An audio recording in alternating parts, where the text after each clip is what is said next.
नई दिल्ली, मुंबई और तुर्की के बीच यात्रा करने वाले करीब 400 यात्री इस्तांबुल हवाई अड्डे पर 24 घंटे तक फंसे रहे। दरअसल इंडिगो का सिस्टम एक बार फिर बंद होने का मामला सामने आया है।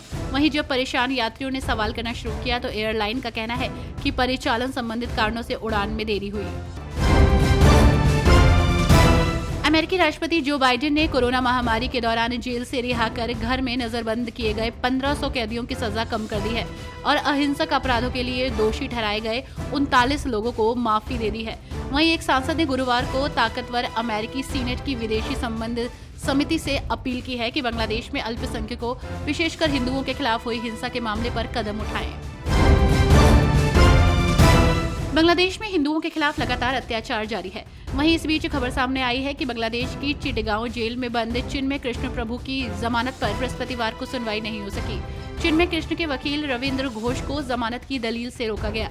वकील ने जमानत के प्रयास किए, लेकिन कट्टरपंथी वकीलों और जज द्वारा उठाए गए अजीब दावों के सामने वे दलील पेश नहीं कर पाए।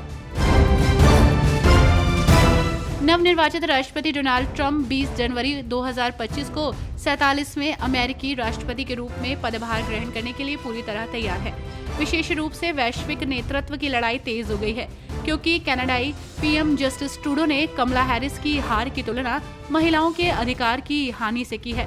इस तरह प्रतिक्रिया देते हुए टेस्ला के सीईओ एलन मस्क ने पीएम ट्रूडो की गर्वित नारीवादी टिप्पणी की आलोचना की और उन्हें असहनीय उपकरण कहा। अमेरिका रूस के आपसी रिश्तों की खबरें तो अक्सर सामने आती रहती हैं। ऐसे में रूस के यूक्रेन पर हमले के बाद से दोनों के बीच के रिश्ते सबसे निम्न स्तर पर हैं। इस बीच रूस ने अपने नागरिकों को अमेरिका और यूरोप की यात्रा करने से बचने की सलाह दी है। रूस ने अपने नागरिकों से साफ कहा है कि अमेरिका या यूरोप के कई देशों में जाने पर अमेरिकी अधिकारी उन्हें टारगेट कर सकते हैं। राष्ट्रपति पद के लिए चुने गए डोनाल्ड ट्रंप ने चीनी राष्ट्रपति शी जिनपिंग को 20 जनवरी को अपने शपथ ग्रहण समारोह में शामिल होने के लिए आमंत्रित किया था। लेकिन अब एक न्यूज रिपोर्ट के मुताबिक शी जिनपिंग ट्रंप के शपथ ग्रहण समारोह में शामिल नहीं होंगे। अमेरिका में चीन के राजदूत और उनकी पत्नी के इस कार्यक्रम में शामिल होने की उम्मीद है। सीरिया में अल असद की सत्ता का अंत करने वाले संगठन हयात तहरीर अल शाम के प्रमुख अबू मोहम्मद अल गोलानी ने कहा कि जो लोग कैदियों के उत्पीड़न और उनकी हत्या के लिए जिम्मेदार होंगे, उन्हें माफ नहीं किया जाएगा। अगर वे लोग देश छोड़कर भाग गए होते तो उन्हें वापस लाकर दंडित किया जाएगा। असद की सत्ता के सुरक्षा बलों को विघटित किया जाएगा। अमेरिकी अंतरिक्ष एजेंसी नासा के जेम्स वेब टेलीस्कोप ने एक नन्ही आकाशगंगा की खोज की है। ये ब्रह्मांड के निर्माण के समय से जुड़ी है।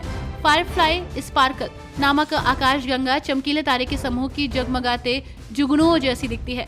नासा के मुताबिक ये खोज विज्ञान को हमारी मिल्की वे के बचपन की झलक दिखाई देती है।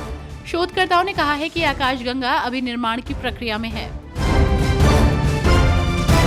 इजराइल हमास के बीच चल रहा युद्ध रुकने का नाम नहीं ले रहा है। ऐसे में लगातार बमबारी जारी है। वहीं इसी बीच गाजा पट्टी के मध्य में इजराइल हवाई हमले में कम से कम 25 फिलिस्तीनी मारे गए और दर्जनों अन्य घायल हो गए।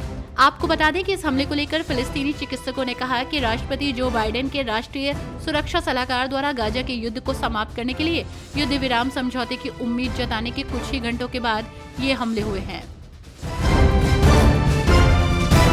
पाकिस्तान के रक्षा मंत्री ख्वाजा आसिफ का एक बयान सामने आया। उन्होंने कहा कि पूर्व प्रधानमंत्री और इंटर सर्विसेज इंटेलिजेंस के पूर्व महानिदेशक जनरल सेवानिवृत्त फैज हमीद के बीच साझेदारी, जिसने इमरान खान को सत्ता में लाने में महत्वपूर्ण भूमिका निभाई, 2018 के चुनावों से पहले शुरू हुई और 9 मई की घटनाओं के बाद भी जारी है।